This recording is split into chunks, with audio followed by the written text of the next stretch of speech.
할렐루야. 하나님의 크신 은혜가 오늘 주의 전에 나오신 여러분과 또 말씀을 통해서 은혜를 받고자 하는 모든 성도들 위해 함께 하시기를 축복합니다. 8월에는 사람의 의지와 노력에 대한 말씀을 나누고 있습니다. 오늘은 그 네 번째 시간으로 의지의 갈등과 내려놓음이란 주제를 가지고 하나님의 은혜를 나누고자 합니다. 사람들은 누구나 더 잘 살고 싶은 마음, 행복하고 싶은 마음이 있습니다. 그래서 더 열심히 노력하고 주어진 일에 최선을 다하여 성공하거나 또 출세하고자 합니다. 그것은 신앙인들도 마찬가지입니다. 우리가 신앙생활을 시작하여서 어느 정도 믿음이 자라게 되면 교회마다 그들에게 직분을 맡깁니다. 혹은 서리집사나 권사, 장로와 같은 직분을 맡기도 하고 교사나 찬양대원, 구역장 등과 같은 그런 직분을 맡아 봉사하기도 합니다. 하지만 어떤 사람의 경우엔 전도나 중보기도, 섬김과 같은 특별한 사명으로 그 사명을 감당하신 분이 있기도 하고, 나아가 어떤 분은 교회 안에서의 사역이 아니라 교회 밖의 연합활동이나 또 대내외적인 그런 활동을 활발하게 전개하시는 분도 있습니다. 하여튼 이런 직분과 사명을 받은 분들을 보면 얼마나 맡겨진 직분과 사명에 충성을 다하여 헌신하는지 모릅니다. 모두 그것이 하나님께 영광 돌리는 것이라고, 또 그것이 자신의 본분이라고 생각하기 때문입니다. 그런데 이렇게 열심히 하는 사람도 어느 날 자신의 뜻과 의지와는 전혀 다른 그런 일을 만날 때가 있습니다. 그래서 뜻하지 않은 어려움을 겪거나 이를 중도에 내려놓는 경우가 있습니다. 분명 동력자들과 머리를 맞대고 충분히 의논했고 또한 기도한 가운데 신중하게 결정했던 일이었지만 모든 일이 계획대로 순탄하게 되어지 않을 때가 있습니다. 분명 처음에는 잘 되어졌는데 나중에 뜻하지 않은 어려움으로 인하여서 우리가 의도했던 것과 정반대로 그 결과를 얻을 때가 있습니다. 우리가 미처 예견하지 못했던 그런 일이 일어날 때 우린 그때 참 난감해하거나 당황할 때가 있습니다. 그때마다 우린 우리 안에 있는 자아와 갈등하기도 하고 또 처음부터 하나님의 뜻을 깨달았더라면 하는 아쉬움을 느끼기도 합니다. 또 경우에 따라서는 처음엔 힘들고 어려웠을지라도 나중에 하나님의 뜻을 깨닫고 그 길로 갔을 때 정말 우리가 미처 몰랐던 더 크고 놀라운 하나님의 그림을 발견할 때가 있습니다. 어쩌면 오늘 우리가 읽은 본문의 말씀이 바로 그렇습니다. 사도행전 16장 6절로부터 10절 말씀을 보면 사도 바울은 신라와 더불어 제2차 전도 여행을 시작하게 되었을 때의 일임을 알 수 있습니다. 그들은 수리아와 길리기아, 더베와 루스드라와 등과 같은 여러 성을 다니며 열심히 형제들을 신방했고 또 교회들을 견고하게 했습니다. 그래서였을까요? 5절을 보면 여러 교회가 믿음이 더 굳건해지고 수가 날마다 늘어가니라 라고 했습니다. 뜻하는 일이 잘되고 형통했던 것입니다. 그들이 의도했던 것처럼 아름다운 결과를 얻은 것입니다. 그런데 오늘 우리가 읽은 본문 6절을 보면 그들에게 뜻하지 않은 일이 발생했습니다. 성령께서 아시아에서 말씀을 전하지 못하게 하신 것입니다. 어디서나 말씀만 전하면 되는 것이 아닙니까? 또 어디서나 열심히 복음을 전하고 성도들을 신방하면 되는 것이 아닙니까? 또 그것이 주의 일이라고 하지 않습니까? 그런데 본문의 말씀을 보십시오. 그게 아닌 것 같습니다. 무조건 열심히 하는 것보다 더 중요한 것이 있습니다. 그것은 성령님의 주권을 인정하고 성령님의 뜻에 따라 순종하는 것입니다. 성령의 인도하심을 받는 것이 너무나 중요하다는 것입니다. 신앙생활에 있어서 하나님의 뜻을 순복하며 나가는 것보다 더 중요한 것은 없습니다. 그래서 하나님의 일이라고 하는 것이 때론 어려울 때가 많습니다. 때론 하나님과 나 사이에서 갈등하고 방황할 때가 생기기 때문입니다. 그때 일어나는 문제가 무엇입니까? 하나는 우리의 조급함을 참지 못한다는 것과 둘째, 우리의 생각을 내려놓기가 쉽지 않다는 것입니다. 그렇습니다. 우린 무엇이든지 빠르게 일을 추진하거나 이로 인해 빠르게 그 결과물을 얻고자 합니다. 우린 사역에 있어서 또는 기도하는 생활에 있어서 빠름에 매우 익숙하고 또 그렇게 적응되어 있습니다. 느린 것이나 아무것도 하지 않는 것은 매우 답답하고 힘들어 합니다. 아무것도 하지 않고 그냥 기다려야 한다는 것은 쓸데없이 시간과 자원을 낭비하는 것이라고 생각하거나 또 자신의 쓸모가 이제 다한 것은 아닌가라는 생각을 하는 경향이 있습니다. 특히 초반에 일이 잘 되어지거나 잘 나가다가 중간에 그럴 땐 더더욱 답답하게 느낍니다. 그렇다 보니 그런 순간 우린 우리의 생각과 하나님의 뜻 사이에서 갈등하거나 방황하게 됩니다. 번민하게 됩니다. 어느 경우엔 화가 나기도 하고 또 다 포기하고 싶은 낙심과 우울에 빠지기도 합니다. 자신의 성격이 자신을 힘들게 하거나 다른 사람은 전혀 신경 쓰고 있지 않은데도 괜히 다른 사람들이 의식되어지는 때가 있습니다. 어쩌면 일에 중독되어질 때 나타나는 현상이기도 합니다. 그런 사람들은 이런 상황을 잘 견디지 못합니다. 때문에 무엇이든지 하고 싶어서 안달이 납니다. 조급한 성격 때문에 그 시간을 답답해서 한시도 가만히 있지 못하는 사람도 있습니다. 어쩌면 본문에 나오는 사도 바울도 그랬던 것 같습니다. 사도 바울의 행동을 보십시오. 그는 성령이 아시아에서 말씀을 전하지 못하도록 하자 동역자들과 함께 북쪽으로 부르기아와 갈라디아 땅으로 가보기도 합니다. 그러다가 북서쪽 방향인 무시아에서 비두니아로 가고자 애를 써봅니다. 그런데 그때 더더욱 강력한 제지를 당합니다. 무슨 일입니까? 7절 후반절입니다. 예수의 영이 허락하지 아니하시는지라. 그렇습니다. 주님이 가는 것을 막으신 것입니다. 그러자 사도 바울이 어떻게 하였습니까? 8절을 보면 무시아를 지나 드로아로 내려갔다라고 했습니다. 북쪽에서 다시 남쪽 항구 지역인 드로아로 내려간 것입니다. 정말 대단한 열심입니다. 정말 사도 바울은 한시도 가만히 있질 못합니다. 정말 대단한 의지이지 않습니까? 그만큼 사도 바울은 무엇이라도 해야만 직성이 풀리는 사람입니다. 그렇다 보니 마음은 마음대로 고생을 하고 몸은 몸대로 고생을 합니다. 또 바울과 함께 했던 사람들은 얼마나 힘이 들었을까요? 몸고생, 마음고생, 동역자들의 고생이 계속 뒤따르고 있는 것입니다. 그럼에도 불구하고 사도 바울은 가만히 있지 못합니다. 사랑하는 성도 여러분, 우린 여기에서 오늘 본문 말씀이 우리에게 깨우쳐 주고자 하는 하나님의 말씀을 한번 생각해 보았으면 좋겠습니다. 무슨 일이 잘 되다가 갑자기 난관에 직면하였을 때 그때 우리는 어떻게 합니까? 두 가지입니다. 하나는 그냥 가만히 있자라는 것입니다. 그래서 하나님의 뜻이 보여질 때까지 그때까지 가만히 있자. 거기에서 기도를 하거나 거기에서 하나님의 뜻이 우리에게 분명히 느껴질 때까지 가만히 기다려보자 라는 태도입니다.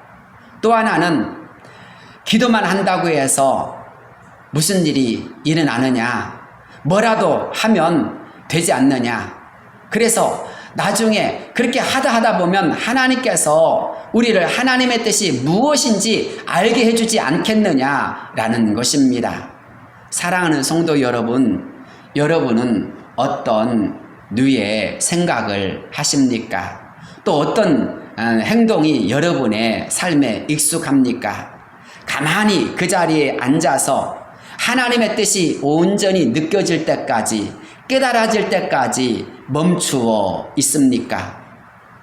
아니면 가만히 있는 것은 결코 참을 수가 없어서 무엇이라도 해야만 직성이 풀리는 쪽을 택하시며 또 그런 쪽이 여러분에게 익숙하십니까? 오늘 우리가 읽은 성경 말씀 속에서 사도 바울은 후자에 해당된 것 같습니다. 그는 무엇이라도 하려고 합니다. 그래서 북쪽으로 올라갑니다. 거기에서 맡기자 다시 서쪽으로 갑니다. 거기에서 예수의 영이 강력하게 그를 제지하자 그는 다시 남쪽으로 내려갑니다. 사랑하는 여러분, 가만히 앉아서 기도하는 것도 나쁘지 않습니다. 또 때로는 이런 방법 저런 방법을 통해서라도 열심히 하나님의 뜻을 찾는 것도 나쁘지 않습니다. 무엇이 옳고 그르냐를 떠나서 그런데 성경 말씀을 보십시오. 그때 사도 바울은 이곳에서 저곳으로 이 방법에서 또 다른 방법으로 끊임없이 하고 또 하고 있지만 그런데 그때마다 성경이 우리에게 깨우쳐 주는 것이 있습니다. 성령이 막으시는지라 예수의 영이 허락하지 않으시는지라 라는 것입니다. 그렇습니다. 성령께서 막으시고 예수의 영이 허락하지 않음을 그는 알고 있습니다. 그런데 그럼에도 불구하고 그는 끊임없이 가고 또 노력하고 끊임없이 또 다른 방법을 추구하고 있다는 것입니다. 분명 막으실 때 예수의 영이 허락하지 않으실 때 그는 느꼈습니다. 그의 동역자들도 느꼈습니다. 그러나 사도 바울은 끊임없이 밀어붙이고 있는 것입니다. 그의 의지가 그의 뜻이 살아있는 것입니다. 그의 고집이 앞서고 있는 것입니다. 여기에서 우리는 대사도 바울인 사도 바울이었지만 처음부터 그가 하나님의 뜻에 순복하고 처음부터 그가 언제나 하나님의 뜻을 우선했던 사람이 아니었음을 우리가 발견하게 됩니다. 그렇습니다. 어떤 사람도 처음부터 신앙이 좋은 것은 아닙니다. 어떤 사람도 처음부터 하나님의 뜻을 깨닫고 하나님의 뜻에 순복하는 삶을 사는 것은 아닙니다. 사도 바울이 그것을 잘 보여주고 있습니다. 성령에 의하여서 기름 부음을 받고 복음을 전하는 자로 사도로 세우심을 받은 사도 바울이었지만 그 역시도 언제나 하나님의 뜻에 성령의 음성에 주님의 뜻에 순복하며 그렇게 달려갔던 사람이 아니었다라는 것입니다. 때로는 좌충우돌하면서 하나님의 뜻이 무엇인지 깨달아가기도 했고 때로는 예수의 영이 허락하지 않음에도 불구하고 그것을 고집스럽게 자신의 뜻을 앞세워서 밀어붙이던 때도 있었다라는 사실입니다. 결국 그런 가운데서 그에게 찾아온 것은 무엇입니까? 몸고생, 마음고생, 동역자들의 고생이 찾아왔다는 것입니다.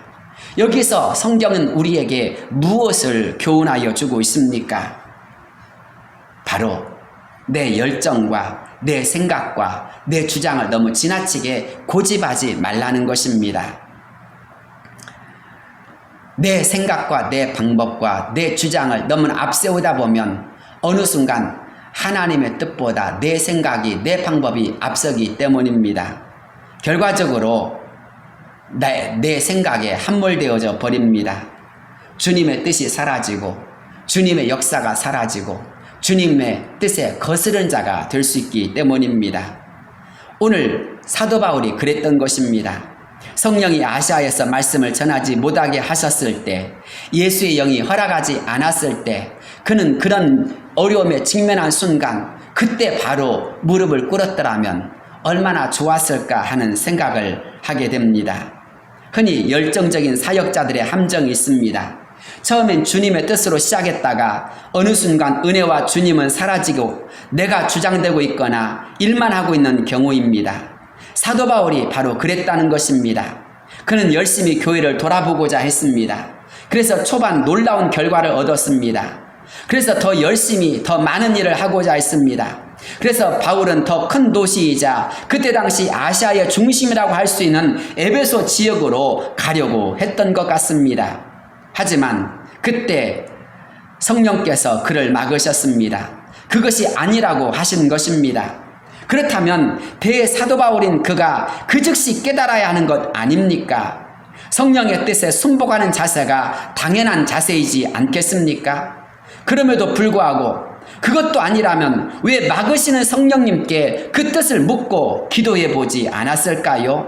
정말 안타깝습니다. 정말 너무나 아쉬운 대목이지 않습니까? 그의 체면이 말도 아니었을 것입니다. 그의 입장이 정말 어려웠을 것입니다. 그럼에도 불구하고 사도 바울은 그런 것에 개의치 않습니다.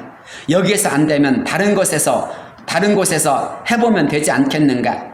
이 방법이 안 되면 또 다른 방법을 택해보면 안 되는가라고 그는 끊임없이 자신의 머리를 굴려가면서 애를 쓰고 또 애를 씁니다. 좋습니다. 아무것도 안 하는 것보다 어떤 것이라도 해보는 것이 좋습니다. 아무것도 하지 않고 가만히 있는 것보다는 다 해보고 후회해도 늦지 않을 때가 있습니다. 세상에서는 그런 사람들을 열정의 사람이라고 하며 존경을 하기도 합니다. 그러나 성경은 그렇지 않습니다.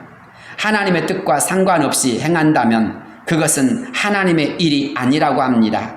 하나님의 인도하심과 역사가 아니라면 오히려 더 큰 문제가 될 때가 너무 많다고 합니다.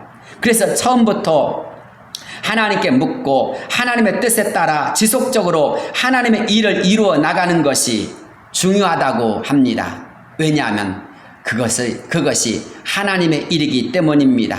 그리고 그 일을 하는 사람들이 하나님의 사역자라고 불리우기 때문입니다. 그렇다면 성령께서 막으실 때가 있다면 그 자리에서 스톱하는 것이 지혜이고 그 자리에서 스톱하는 것이 바로 하나님의 일을 감당하는 자의 자세입니다. 북쪽으로 서쪽으로 다시 남쪽으로 가면서 끊임없이 움직이는 것은 마치 다시스로 갔다가 물고기 뱃속에 들어가 온갖 고생했던 요나와 다를 바가 없습니다. 그렇게 해서라도 니느웨로 가면 된다고 하면 할 말이 없습니다. 그러나 믿음의 사람들에겐 정말 하나님의 일을 감당하는 사람들에게는 시간을 줄여 가야 하고 시행착오를 번복하지 말아야 합니다. 고생하는 과정을 굳이 겪지 말아야 합니다. 사랑하는 성도 여러분 혹시 고생하는 것 좋아합니까? 수고하는 것 좋아합니까? 아니라면 이런 과정을 겪지 말아야 합니다. 쓸데없이 요나처럼 그런 과정을 그런 일을 만나지 말아야 합니다. 우리가 잘 아는 발람 선지자를 생각해 보십시오. 발람 선지자가 모압 왕 발락에게 가려고 했을 때 하나님께서 그를 어떻게 하셨습니까? 그를 막으셨습니다. 꿈으로 가르쳐 주셨고 말씀으로도 가르쳐 주셨습니다. 하지만 선지자 발람은 하나님의 말씀보다 발락에게 가려고 했습니다. 물질의 욕심이 성공에 대한 생각이 그의 저변에 있었기 때문입니다. 그때 하나님께서 그를 어떻게 하셨습니까? 그의 몸이 손해가 나도록 그를 담벼락에 긋도록 하셨습니다.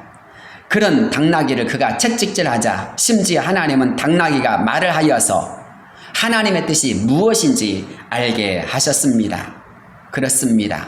쓸데없이 고생하다가 발람도 몸 손해, 마음 손해를 본 것입니다. 사도 바울도 마찬가지였습니다. 더 잘하고 싶은 욕심이 더 빨리 더 많은 사람들에게 무언가를 하겠다고 하는 그의 생각이 그를 지배하고 있었기 때문입니다. 그래서 어느 순간 하나님의 뜻보다 내 뜻이 하나님의 역사보다 나의 모든 계획이 앞서고 만 것입니다. 이것이 안 되면 저것으로 막 하려고 하는 인간적인 무도함이 그에게 가득 차고 만 것입니다. 사도 바울에겐 복음을 전하는 데 있어서 언제나 하나의 원칙이 있었습니다. 그것은 큰 도시로 가서 먼저 안식일에 유대인의 회당을 찾는 일이었습니다.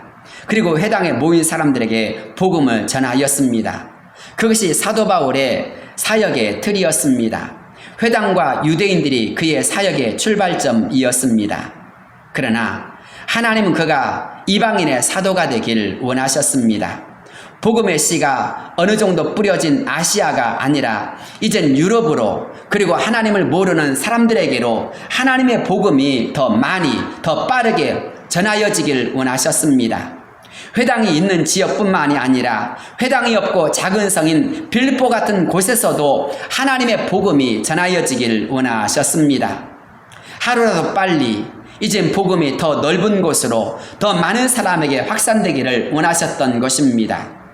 사도 바울이 자신의 틀을 깨고 이런 하나님의 생각을, 하나님의 큰 그림을 보기를 원하셨던 것입니다. 그러나 사도 바울은 여전히 자신의 방법에, 자신의 생각에, 자신의 그림에 이끌리고 있습니다.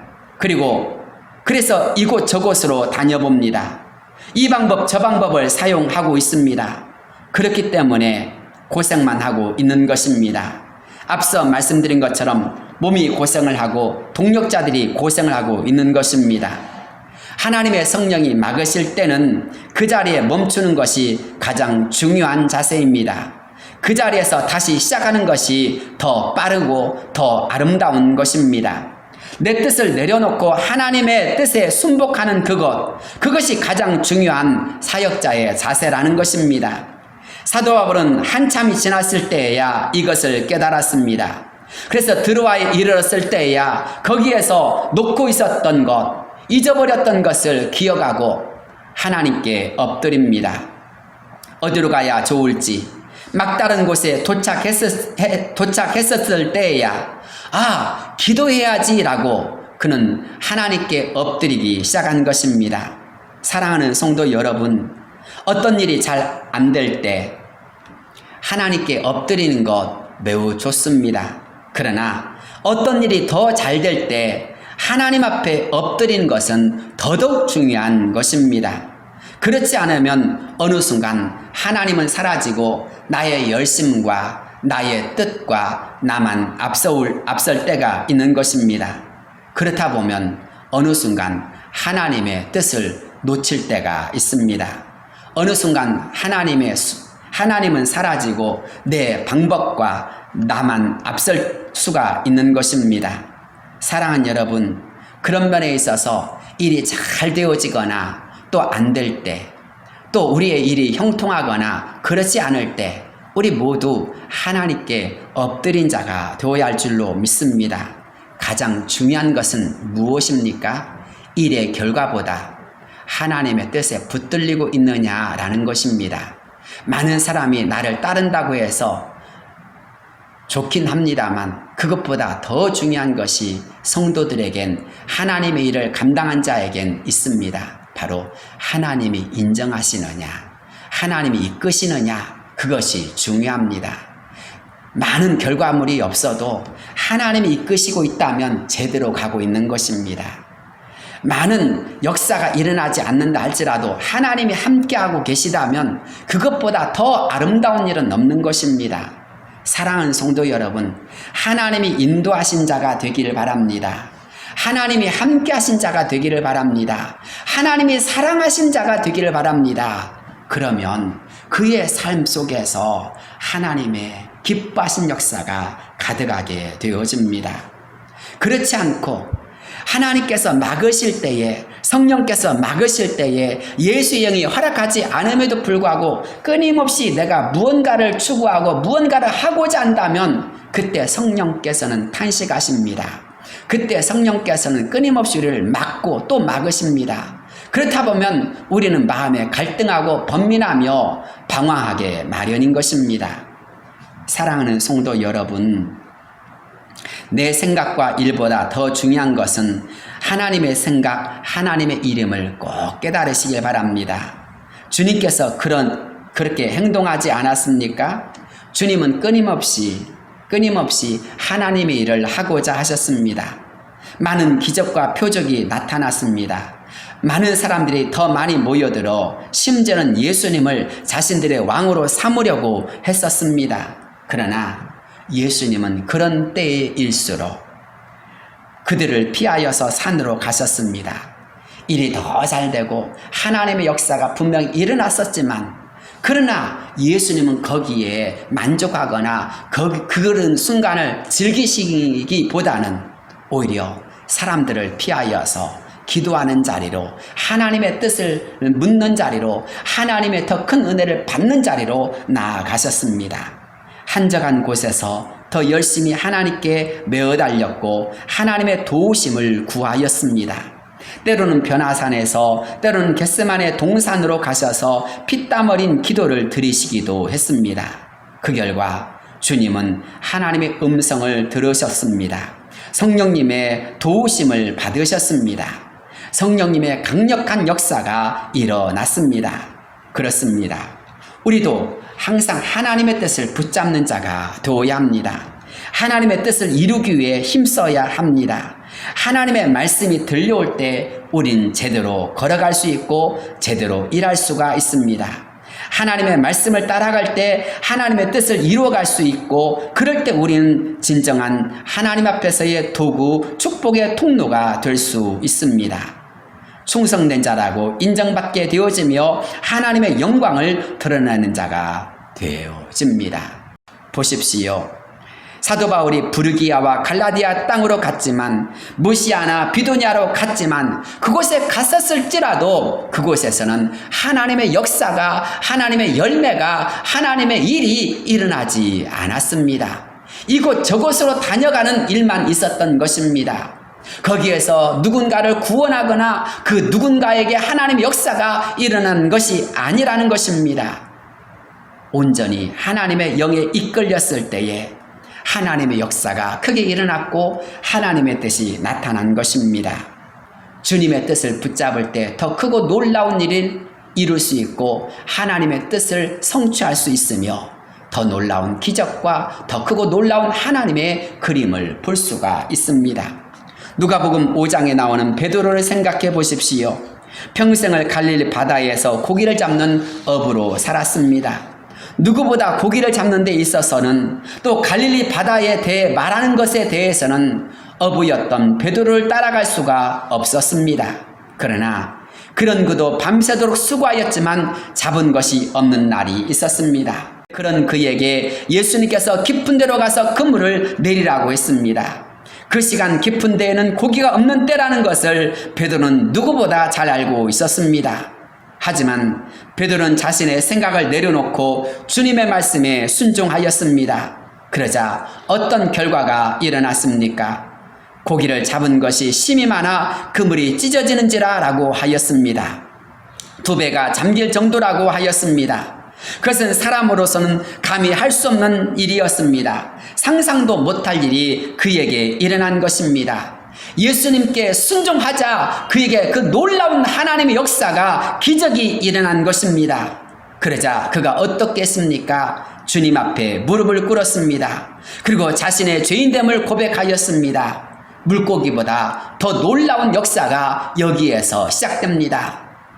나를 따라오너라 내가 너로 사람을 낚는 어부가 되게 하리라. 그렇습니다. 주님을 따라가는 것이 더 중요한 것이었습니다. 물고기를 잡는 것보다 더 크고 놀라운 것이 바로 주님을 따르는 데 있었다는 것입니다. 물고기를 많이 잡게 하는 그것보다 더 중요한 뜻은 어디에 있었습니까? 바로 주님의 제자가 되는데 주님의 뜻이 있었던 것입니다. 그렇습니다. 인생 역전의 역사를 이루시는 하나님의 뜻, 사람을 낚는 어부가 되게 하시는 것이 바로 베드로를 향한 주님의 뜻이었다는 것입니다. 사랑하는 성도 여러분, 우리에게 있어서 어떤 일보다도 더 중요한 것이 있습니다. 어떤 결과물보다 더 중요한 것이 있습니다. 그것은 바로 주님의 뜻을 따라가는 것입니다. 주님의 뜻을 이루는 것입니다. 성령님께 순복하는 것입니다. 바로 우린 주님의 뜻을 항상 붙잡을 수 있어야 되고 주님의 뜻을 이루어가는 자가 되어야 하는 것입니다. 사도 바울을 향한 하나님의 뜻은 무엇이었을까요? 바로 유대인들에게만 회당에서만이 아닌 믿지 않는 사람들 이방인들을 향한 복음을 전하는 것이 그를 향한 하나님의 뜻이었고 하나님의 인도하심이었습니다. 그렇습니다. 나를 허물고 주님을 세우는 사람, 주님의 뜻을 이루어가는 자가 될 수 있어야 할 줄로 믿습니다. 성경 이사야 55장은 이렇게 말씀하고 있습니다.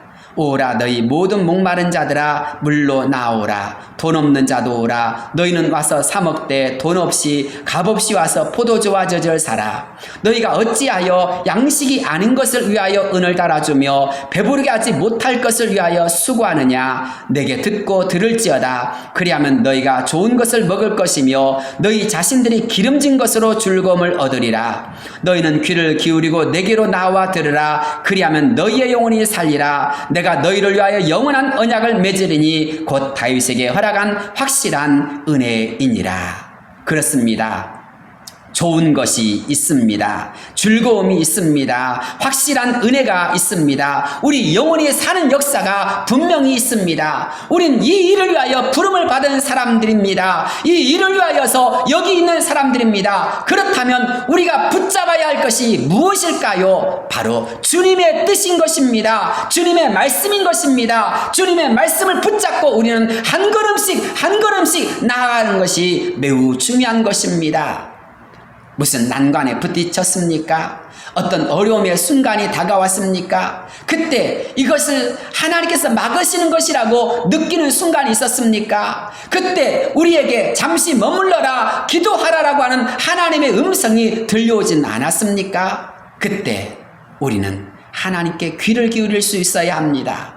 우리를 막으시는 하나님, 허락하지 않으시는 하나님이 있다는 것에 대해서 우리가 하나님의 일을 한다라고 생각하지만 그런 느낌이 들어올 때 우리는 하나님 앞에 더 엎드릴 수 있어야 되고 겸허히 하나님의 뜻을 받아들일 수 있는 자가 되어야 합니다. 그렇지 않으면 나도 힘들고 더 많은 갈등과 번민이 그리고 방황만이 생겨날 뿐인 것입니다. 내 뜻을 내려놓는 자세가 언제나 우리에게는 요구되어집니다. 내 뜻보다 더 중요한 것은 하나님의 뜻이기 때문입니다. 사랑하는 성도 여러분, 우리가 하나님의 뜻을 받아들일 때, 하나님의 뜻에 순복할 때 하나님은 우리를 더 큰 그림으로, 더 큰 역사로 이끌어 가시고 인도해 가심을 믿으시기를 바랍니다. 이 모든 하나님의 은혜가 저와 여러분에게 가득하시기를 주의 이름으로 축복합니다. 기도하겠습니다.